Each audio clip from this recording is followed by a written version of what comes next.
day. A ruckus to be reckoned with if anyone wants to dare. We're taking the road to the dawn or on down to the Donnybrook Affair. I will go, I will lead you there. I will spend a week or two with you and done to prepare. Welcome to part 2 of our Head and Neck Results podcast. A special thank you to our participants, panelists, and those who have joined us here today. Before we get started, I'd like to remind our attendees of a few things. And for those of you who have not done so already, whether you're attending live or if you're watching this on our channel, we would like you to direct your attention to a brief survey in which we invite you to let us know what you would most benefit from as part of C3RO and what you would like to see more of in the future. And so I'll be sharing this link in the chat box and comments below. And please stay tuned for some gift card giveaways and information regarding our next case. And should you guys have any questions or feedback, please send us an email at support@econtour.org. Thank you so much for your attention. And without further ado, we'll begin the discussion. I'm really thrilled. You know, honestly, I think I'm excited about the panel. We're very thankful to John because he has kindly donated the scan and his clinical expertise in the case. Also, you know, we're thrilled because, you know, obviously Charlotte's work in standardizing OAR segmentation is pretty legendary in the head and neck community. And Jimmy has been for many years one of our thought leaders on thinking about these toxicity problems. So I'm really excited to speak with the panel. Let me kind of just start philosophically. You know, Charlotte, you know, as you're thinking about segmentation of these normal tissue structures, philosophically, how do you approach that task? Thank you very much. Thanks for this invitation to join here. I'm very happy and curious to see the results. So yeah, my task as a medical physicist is, of course, to make like standardize all the organs at risk guidelines. And that was also the big challenge for me, to work together with the radiation oncologist and to find out where we can find consensus and where to define it more consistent than we used to do it. And what we see now for the last few years after the guidelines is that it really helped. We made some major variability was reduced. However, the variability still remains, as we can see today. We will see today, I guess. And I think the next step would be to also automate, more automate segmentation using deep learning techniques and try to visualize this variability, this intrinsic variability that we have. And we somehow we need to accept, maybe we can find areas to improve together. And on the other hand, we I think still need to accept part of the variation. I appreciate that a lot of times, you know, from the physicist community, there's this desire to kind of automate and, you know, standardize these processes and this move to kind of AI. In a similar sense, you know, Jimmy, you kind of were one of the first folks out there, I think, who were thinking about these, you know, personalized radiation planning, toxicity responses. I'm thinking a lot about, you know, a kind of review article from 2014 that a lot of us really stuck in our heads about this kind of philosophy of patient-specific OAR segmentation. What is kind of your thought process as you are contouring these organs of risk or thinking about those processes? Like from an overview perspective, is it about, I want to meet some kind of external standard, or is it really, I'm looking at the case in front of me and balancing these segmentation risks? Yeah, I mean, I think at the end of the day, you know, sort of guidelines are very helpful, sort of defining what, you know, each individual organ at risk should be, right? But of course, across humans, there's significant variability. And so it's a balance of that. Let me ask John, you know, this is your case. When you are contouring and segmenting organs at risk for head and neck cancers, do you segment structures that you're not going to constrain for monitoring? So one of the questions, you know, that kind of popped up was, you know, sometimes, you know, if I'm treating a cancer that's close to the submandibular gland in level 1, I don't contour a level of the submandibular gland because I'm going to blow through all the dose constraints anyway. How important to you, or how much a part of your practice is segmenting organs where you know you're not going to achieve a constraint, or where you're not planning on constraining an organ at risk anyway? Oh, thank you very much, Dave, for your question. In general, during, I would say, last years, I have a tendency to contour more and more, let's say, healthy structures. I think it's important to sometimes I tend to delineate, for example, the thyroid gland, although I do know that I may not preserve it very well, but I do like to see the dose the patients received, so I can gather some data in order to see if it's related to toxicity. For example, the cochlea, it's another organ at risk that sometimes, well, we don't really know a threshold, but I do really like to contour it just in case, to know if the patient did not undergo cisplatin, for example, if there might be some toxicity due to just the radiation component. So I would say that in general, I tend to approach the patient in a functional way. I try to preserve as much as I can. Let's say if the patient has a hypopharyngeal tumor, then I try to, to minimize the dose in structures that are, for example, let's say the oral cavity. If the patient, now we have an oropharyngeal tumor, then I try to preserve as much as I can the esophagus, cricopharyngeal inlet, inferior constrictor. Let's say I try to approach the patient in an individualized perspective from a functional point of view. So that before we segue, because I think we're almost to the point where we're ready to look quantitatively at these results. Question I had is, you mentioned a series of organs at risk, cricopharyngeus. Routinely in your practice, is that something? What are parotid, submandibular gland, brainstem? We feel like are kind of standards that are essentially contoured on every case. Yeah. Outside of those, what are the other structures that you would routinely contour for an oropharynx case? I do contour submandibular gland, especially if I can preserve the contralateral one. I think that the production of saliva, especially while the patient is not eating, let's say this for social token, etc., kind of 1/4 of the production is it comes from the submandibular gland. So I think if you can lower the dose, well, it's the more you can do it, the better. And I also focus quite a lot if I can do it in the pharyngeal constrictors. We do know that if the patient has a very bulky tumor in the oropharynx, probably you will not be able to, let's say, to spare it. But sometimes you can do, well, some things, maybe not the superior, but maybe in the middle constrictor, maybe the inferior. So you can play a little bit with the isodoses there. So yeah, I would say that in general, I would add to the organs at risk you mentioned, I would add the pharyngeal constrictors, also the submandibular gland, and also the cochlea also. That would probably be part of the, let's say, quite standard contouring. Jimmy, and Charlotte, what other organs outside of, so submandibulars, parotids, pharyngeal constrictors, brainstem, and cochleas, any other structures that are routinely segmented manually by y'all's group? Yeah, so I do mandible, tuberals, esophagus, thyroid.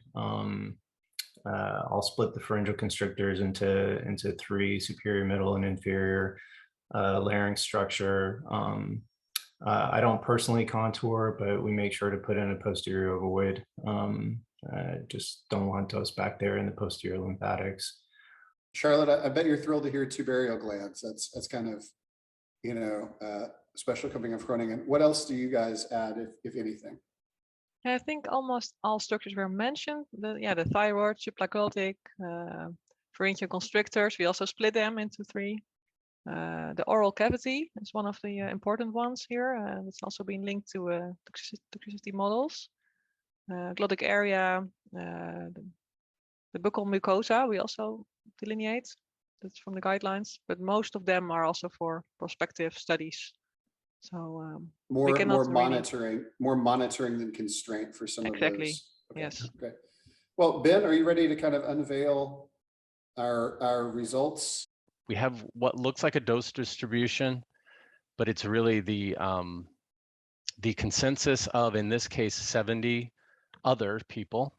Yeah, so we'll start with what is kind of routinely considered the easiest, but let's look at the parotid glands. You know, Jimmy, do you mind if I pick on you first?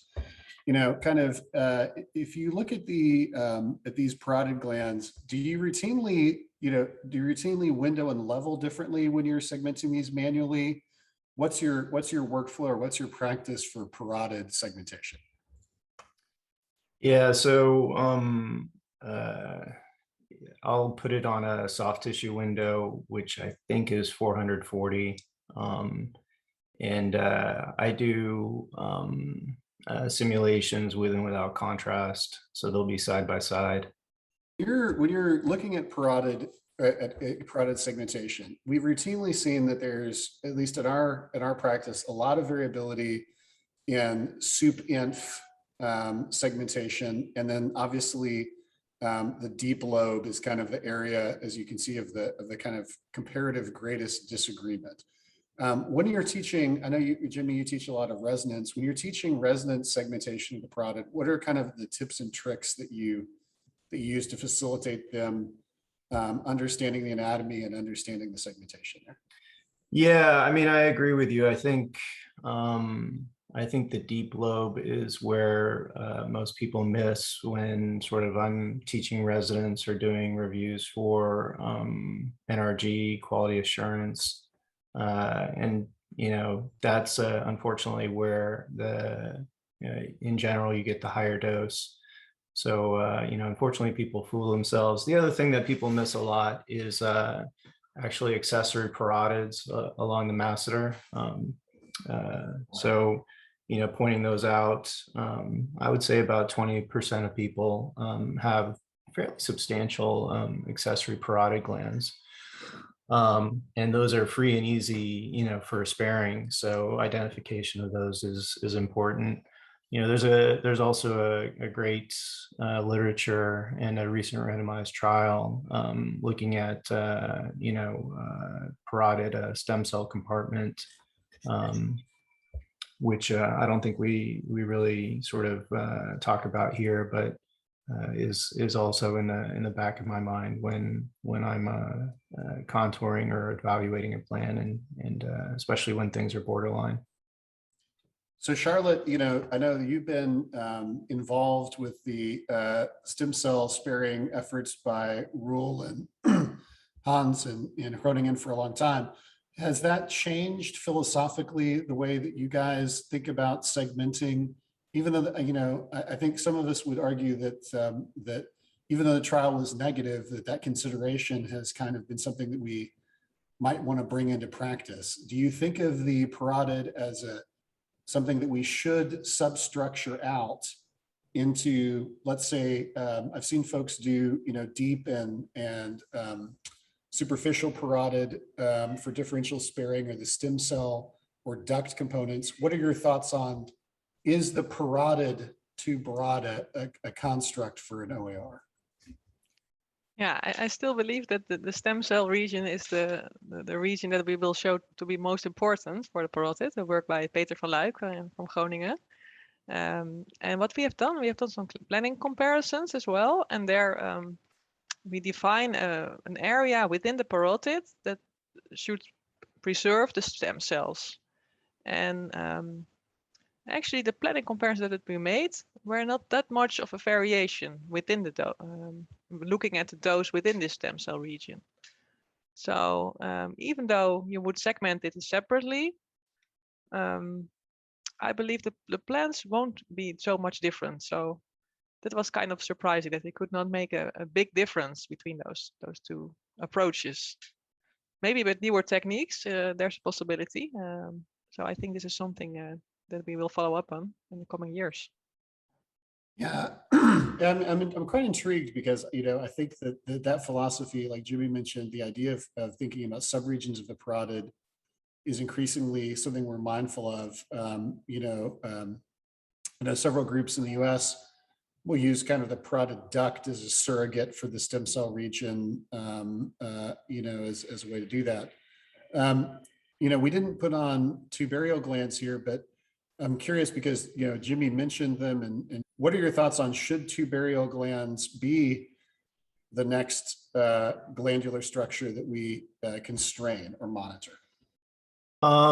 So, I've been drawing them ever since the group presented their data at ICNO, I think like 3 years ago or something like that. Yeah, at the debate, yeah. Yeah. So, I don't know that there's as Charlotte mentioned, there's a whole lot of outcome data based on that. I try and keep them under sort of a 39 gray mean dose, which is usually quite achievable. But it's something that, since we've been doing for 3 years or so now, that, we're going to start looking back and seeing, at the interplay between, all these salivary glands and sort of xerostomia outcomes, swallowing outcomes. So more to come on that. Yeah, so one last comment before we move off of the parotid. One thing that I think is very interesting is we have seen, and again, Jimmy, John, as clinicians, I'll have you comment on this. We have seen routinely folks who really contour aggressively this deep lobe into what to us appears to be the parapharyngeal space. And we've actually seen a few cases where there was kind of aggressive sparing of the imputed or purported parotid that was actually underdosing parapharyngeal space. What do is there a danger of over constraining or over segmenting the parotid for some of these cases? And if so, is that something we need to worry about in something like HPV that's, we may be overdosing those elective regions anyway? What are your thoughts on, is there such a thing as too aggressive parotid sparing or over segmentation of these volumes? So I guess what I would say is, philosophically, I'm against creating organs at risk that are subtracted from PTVs, because then you just fool yourself. Oh, hey, I spared the parotid, but you didn't really. That being said, I never sort of cheat on PTVs. That's the target. It gets the dose that I want it to get. The OARs are spared best we can, but we never cheat on PTVs. Excellent. Let's Ben, do you mind scrolling down to the submandibular glands? We'll hit those next. Yeah, just before we move on, I'll just in the population, we start to see the level of disagreement in the superior portion and also in these medial, and we see the same on a smaller scale with the experts. I didn't know if anybody wanted to specifically comment. So here's the left.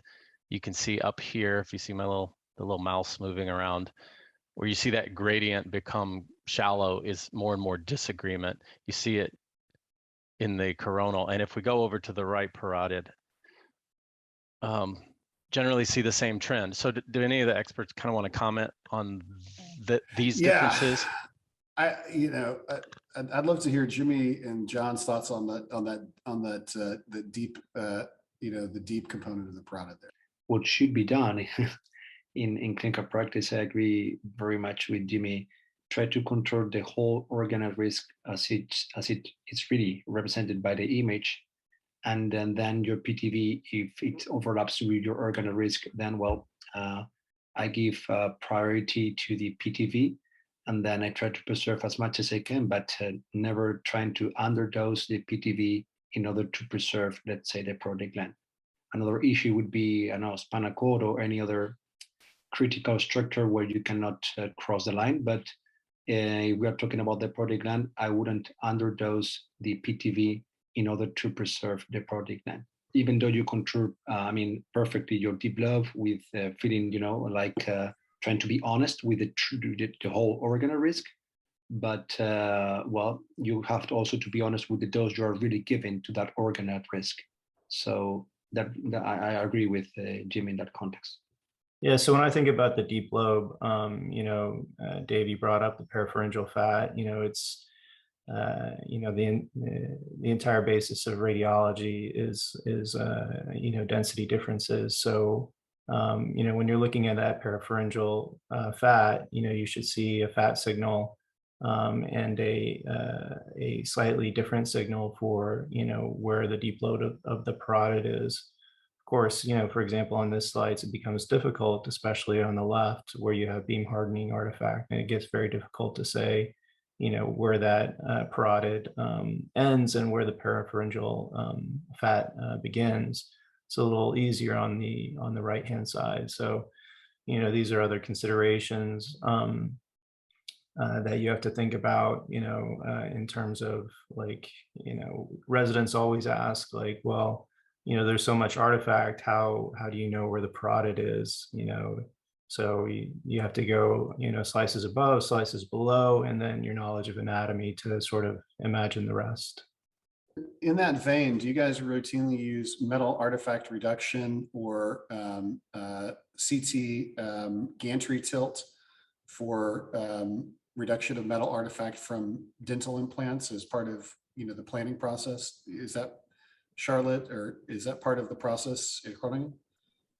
In Groningen, we have a standardized metal artifact reduction algorithm within our CT scanner. We are happy to have quite the newest type of CT scanner.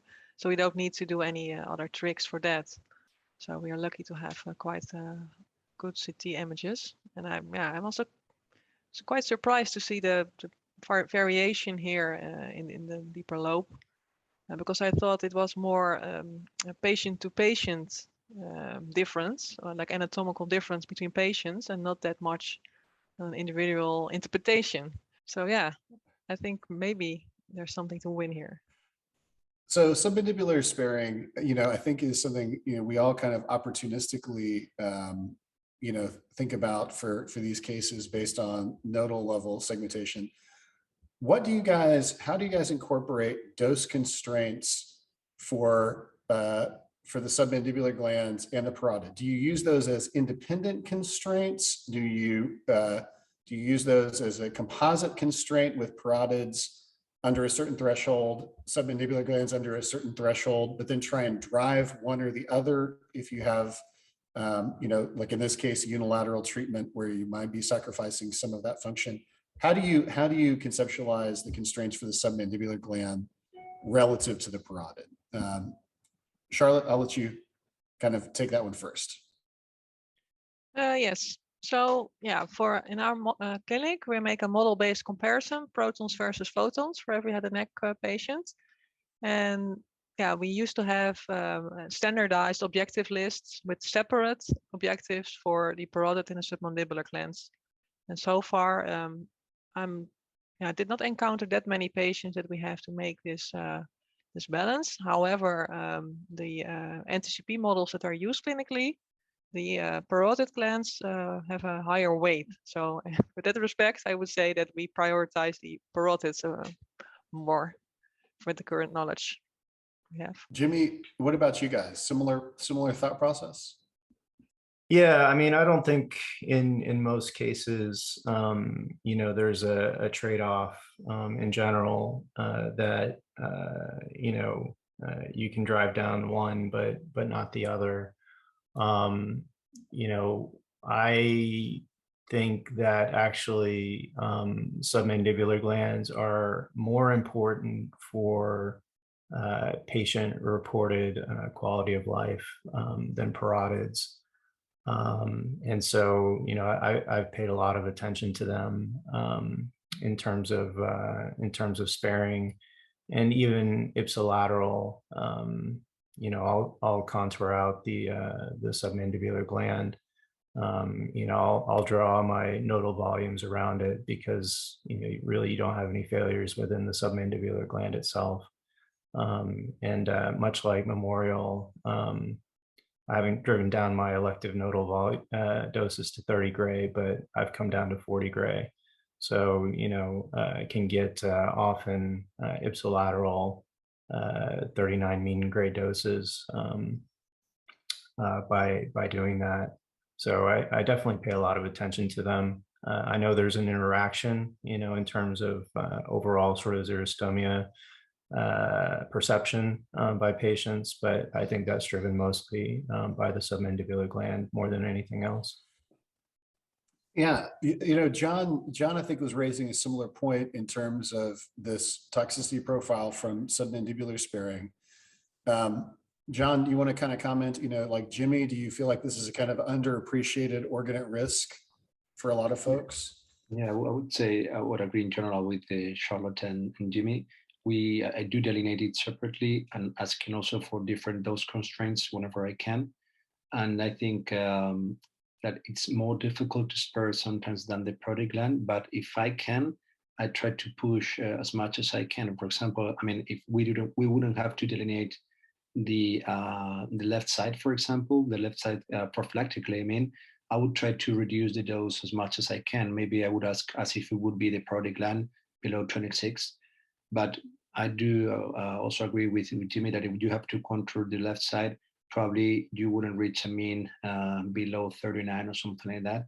But still, if you don't contour it, the dose would be much higher. So I think that it's important also to delineate it. Yeah. Is there, let me kind of throw this to the panel. Is there a certain dose on the submandibular gland? Jimmy mentioned he'll carve out a portion and really try and push it in that 30, 40 gray line on the ipsilateral side in some cases, if I'm understanding correctly. A lot of folks have a kind of threshold dose where they say, well, the organ is non-functional, it's futile, I might as well push dose through that region. Is there a threshold dose where you say, I'm going to be treating that compartment adjacent to the gland to a certain volume, I might as well not constrain it so I don't impair my target volume planning? Or do you always try and constrain the ipsilateral uninvolved glands to a specific dose? So what I'll say is I always contour it unless, the disease is infiltrating the submandibular gland or whatever other organ at risk itself, and, renders it sort of just, you can't tell what the boundaries are. I end up sort of, I try to be reasonable with my dosimetrists. If something can't be spared, it can't be spared, and it's given very little weight. But we try to minimize, as best we can. So, for example, in a case like this, where you have a lymph node basically approximating the submandibular gland, you're not going to get a mean dose of 39 or less, but if you can spare, say, like sort of the most anterior tip of the submandibular gland, we haven't talked about subvolumes of the submandibular gland. Is that something that's real? I have no idea, but if there's a portion that we can spare, we'll try and do that. So you mentioned, this you brought up this great comment about the subvolumes of the submandibular gland. I think there's also been, with the rise of the tubarial gland, some interest in, what we might call the sublingual gland region. What are your thoughts on, is that an area that your teams are actively monitoring or exploring, or are those things, kind of something that we need better, better considerations of? Do you consider sublingual gland sparing to be, something that we should be thinking about as the next wave, if you will, if we're thinking about things like tubarial structures? It's difficult to identify sublinguals on CT scans. So they are in the back of my mind. What I'll do is I'll contour out a oral cavity structure, which will encompass that. I look to achieve a mean dose less than 32, both for prevention of mucositis best I can, as well as minimization of harm to the sublinguals, as well as minor salivary glands throughout the oral cavity. So Charlotte, Jimmy and I have a friend, Brandon Gunn, who feels quite strongly that a lot of times these mucosal structures are kind of encompassing sublingual glands as a constraint if they're used or if they're monitored.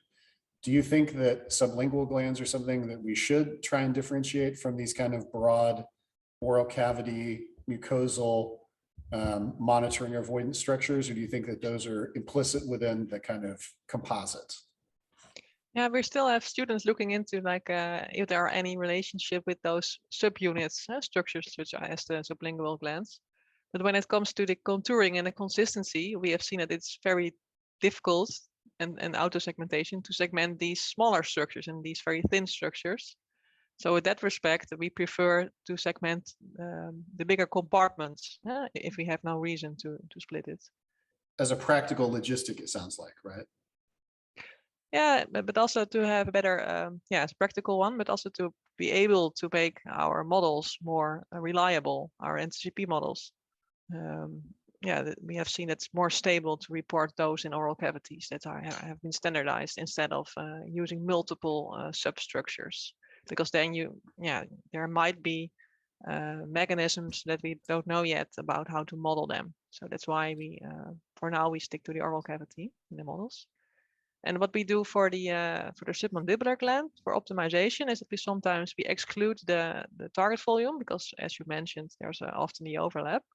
And then we can see what's the minimal dose we could achieve for that. And so then we set our thresholds to that mean value and try to achieve as low as possible. So kind of you take that subvolume that doesn't have the PTV and say, what's the best we could do, and then optimize to that threshold. Exactly.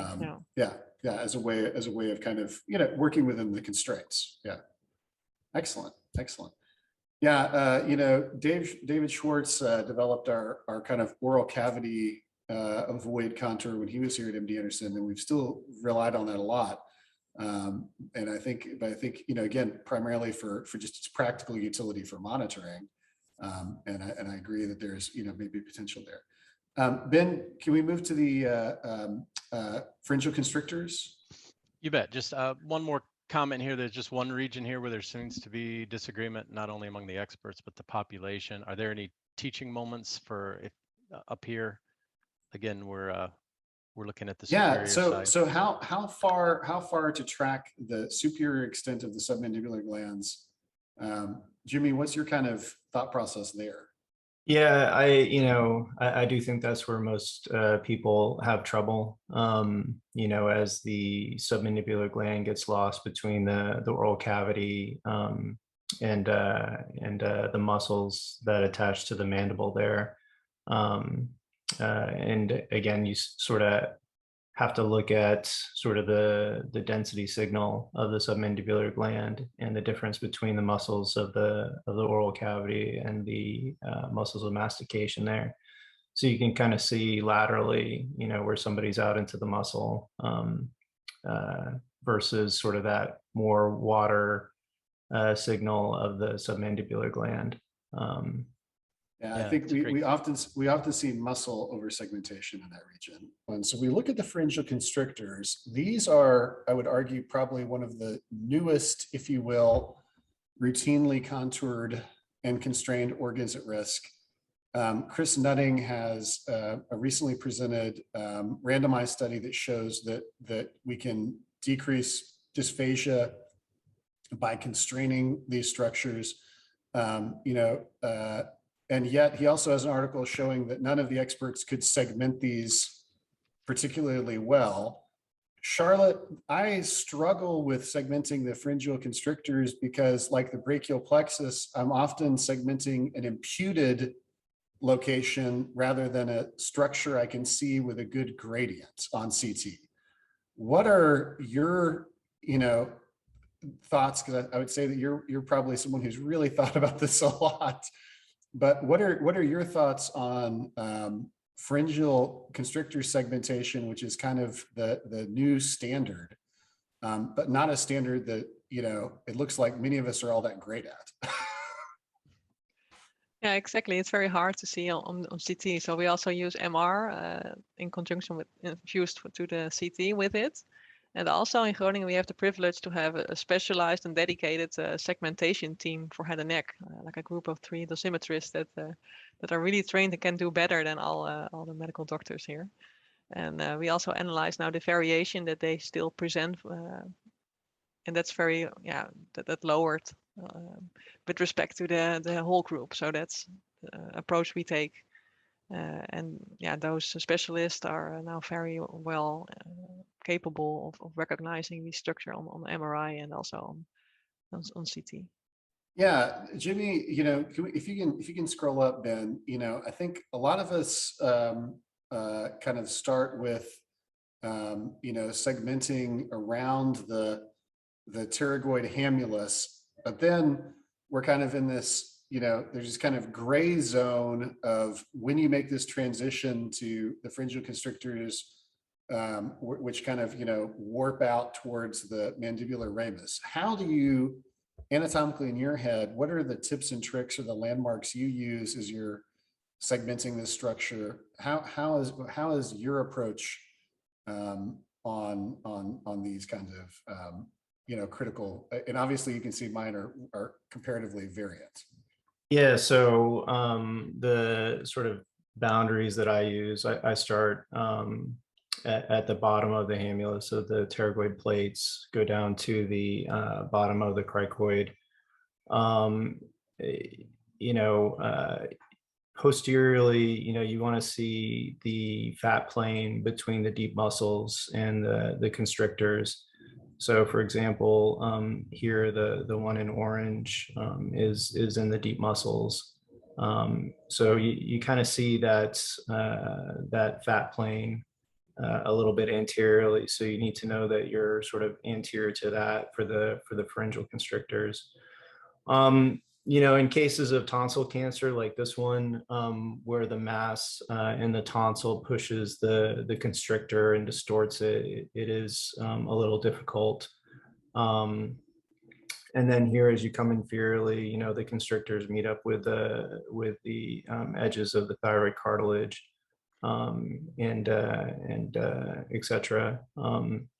So that's kind of what I think about. I mean, I agree with Charlotte that you know, if you're getting a treatment planning MRI, you can see these the differences between the muscles a little bit better, and the surrounding other musculature. So that can be helpful in contouring constrictors.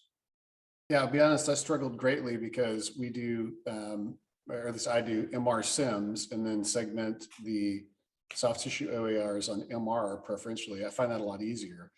When given a CT only, I find myself kind of deferring these kind of landmark approaches, which are approximate. John, as you guys are, you know, do you guys use CT and MR for the vast majority of oropharynx cases, for some cases? And how does that, you know, is it reasonable that we would segment on an MR but then treat on a CT? What's your relationship between the modalities for that? Well, we do personally use MRI specifically for diagnosis purposes and in order to know what the real extent of the disease is, especially for pharyngeal tumors. I find it also pretty helpful in order to delineate and combine the CT and the MRI image for the primary tumor. And I do agree that it may help for the pharyngeal constrictor delineation, also brainstem, for example, that I think we'll talk about in a while. But I do find also some difficulties knowing really that I'm delineating the truth, let's say pharyngeal constrictors just in the CT image. So one, I would say, practical approach I do, especially in that type of slices when you can see the oral cavity, I do try to contour first the extended oral cavity as it had been published in the Astro guidelines. And then I try to make functional sense with the pharyngeal constrictor that should be attached to the end of the extended oral cavity from the perspective of the swallowing process, I mean. So the constrictor itself should constrict the end of the pharyngeal wall in order to facilitate the swallowing process. So I try to make sense, you know, that V shape should be somehow making sense with the posterior part of the extended oral cavity. So that's my let's say trick for the middle, and that kind of the slide that we have now in front of us when we have the oral cavity at the slices. Inferiorly, I do agree with Jimmy that it's, I would say, easier, or the variety we find is less frequent because you can have the third cartilage as a reference. But in the middle, I would say, yeah, in that place, it's more difficult. Also, I don't delineate, as in this case, the constrictor if it's really invaded. I mean, if there's really GTV there, I consider that I think it cannot be considered then as an organ at risk, truly, because it's really the GTV itself. So I also have that in mind. Let me ask, what what do you guys use as your pharyngeal constrictor constraints? And Jimmy, you mentioned you segment them independently. At your institution, do you constrain them like Chris Nutting did, superior and middle? Do you constrain them independently? What's the practice? Charlotte, we'll start with you, and then Jimmy and John. Yeah, for us, it's all independent optimization. And again, the same story as with the parotids and submandibulars. We use the NTCP models to calculate the difference between protons and photons. And then we first see what's the minimum value we could get on the individual structure. And we try to lower the NTCP as much as possible. And sometimes it happens that we should press more on the superior part, sometimes more on the medial. It depends on the tumor location. Jimmy, what about you guys? Yeah, we constrain superior, middle, and inferior separately. I tend to focus more on the inferior if I have to make a choice. I feel that's probably the most important part, at least from the data that we have. So I give it additional constraints and metrics over and above the superior and middle, where we mostly just look at mean doses. You try and keep it under 50, or what's your yeah, keep things under 50, and then for the inferior, like I said, we have some sort of intermediate dose points that we look at. Try and drop it a little further if you can constrain it there. Yeah. John, what about you guys? Yeah, really, I don't have much to add here, but I would say that sometimes for the sake of simplicity, you find many people constrain the whole pharyngeal constrictor, but I do think that if you want to push a little bit more, as Jimmy said, for example, in the inferior, especially when you have a bulky tumor upwards, then it's particularly helpful to delineate them separately. So yeah, and also for research purposes, I think it's much better to delineate them separately so you can gather some data. Yeah. So for our last 5 minutes, let's take a look at the brainstem. Brainstem, I think many of us segment routinely. It's a standard contour. When you guys are constraining the brainstem dose, what are your brainstem constraints? And then we'll talk about the segmentation variants here. Charlotte, do you guys have a specified brainstem constraint? It's not a standardized brainstem constraint. As for most of the head and neck patients, we don't meet the thresholds. So it's really individualized. Okay. Jimmy? For most head and neck, the nasopharynx, it really isn't an issue. I mean, we have mean doses as well as point doses, but it's a rare case that we even come close to those.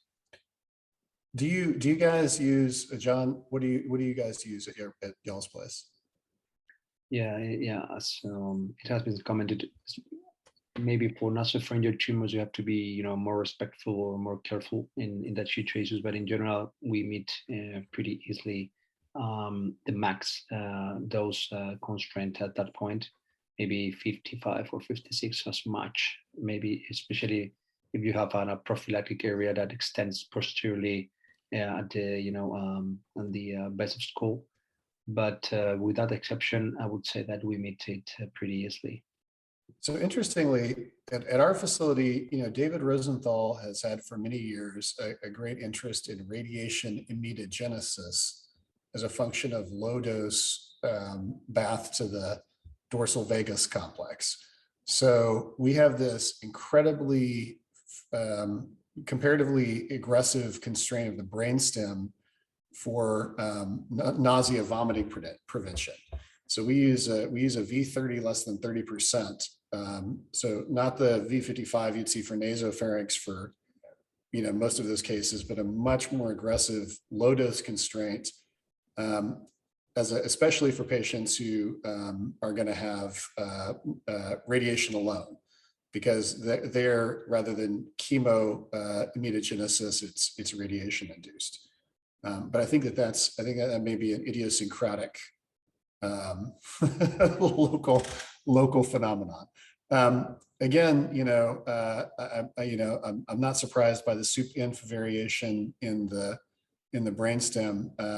But is this something that you guys think about much, or is it something that's kind of I contour it, but I never really have to worry about the dose for these oropharynx cases, because it sounds like you guys are using kind of more classic constraints. In Groningen, we see that the doctors mostly accept the auto-segmentation for the brainstem. I just looked it up. The physical constraint is 63 gray for the max dose. And for neurological cases, it's really different. And there, the auto contour is adjusted, but for the head and neck, it's only seldomly adjusted. For some of these structures, in the last few minutes, are there, when you guys are segmenting these structures and you're thinking about these constraints, do you use differential constraints for the same organ at risk? So that is to say, for parotids, do you use a mean dose and then like a V15 to drive that lower dose further? Do you use substructures like the Groningen guys use? What are other techniques that you guys use to consider these OARs in terms of dose constraint? Jimmy, do you have any like Boolean constraints? If you meet the mean dose, then try and push some low dose threshold for any of these OARs? Not really. I mean, I've spent the last probably 5 years, focused on hiring the best dosimetrists possible. And Ben has done great work with the plan challenges. And, 5 years ago, literally, I would go down the list of his plan challenge winners and cold call them or cold email them. Hey, Tampa's really nice. You want to come down here? And I really think, sort of upping the game of dosimetry. I mean, we can set all these constraints, but in head and neck, where you have so many sort of competing or potentially competing objectives, it's important to, I think, hire the best people, so you're not you have some sort of level of assurance that the plans that you're getting are approaching Pareto optimal. That being said, I actually look at a 25% isodose line when I'm evaluating plans, because that's really where you see the dose being pushed here or there, and on very, very rare occasions, I'll be able to go back to dosimetry and say, this organ can be improved, and they'll replan it and improve it. But just in terms of like additional constraints, I mean, we already have so many. I'd rather get ahead of it with the highest quality dosimetrists that's possible. As we're kind of closing out the hour, I think Charlotte, this exercise shows, even among experts, this unmet need for standardization on an individual case. What are your kind of closing thoughts on these kinds of exercise or these kinds of educational activities, and how can we continue to do better in terms of agreement or standardization, so that we can try and approximate the Pareto perfect plans that Jimmy is able to generate independently. Yeah, I think these kinds of discussions are really helpful. I'm really happy to be part of this. And I think it helps to create the awareness of certain variability that's still there. And that some parts, I think we will do better. Once you give us a second chance to delineate, we will reduce the variability. Fantastic. Thanks so much. Diana, Ben, any, I'll turn it over to you guys. I'll ask one question, because I'm with the data we're generating, we're also going to be starting to engage the AutoSeg vendors, not only to compare their results in real time to the population consensus, but also to a subset of the experts. I think those who are willing to take part in those, they've been invited. It all comes to me, I'd like, anyone have any final thoughts about if and when, it's when, not if, the software people of the world can build a robot Jimmy and a robot Dave and a robot every expert. If you do that now, they won't agree. Are there any words of encouragement about what then to drive? Because then it's a question of what is probably a better blueprint for radiation therapy. What are the methods we are going to use as an industry to find that truth? And then we just pick, the AI models become just something we expect, but we still have to know what's the best. What's a way we can figure this out and all agree on it, to build a consensus, so to speak, about what's the best way? I mean, I have a thought. So, Chris Leding's group had this paper that came out recently where they showed that there was significant expert variance in contouring the swallowing the organs at risk in the pharyngeal constrictors.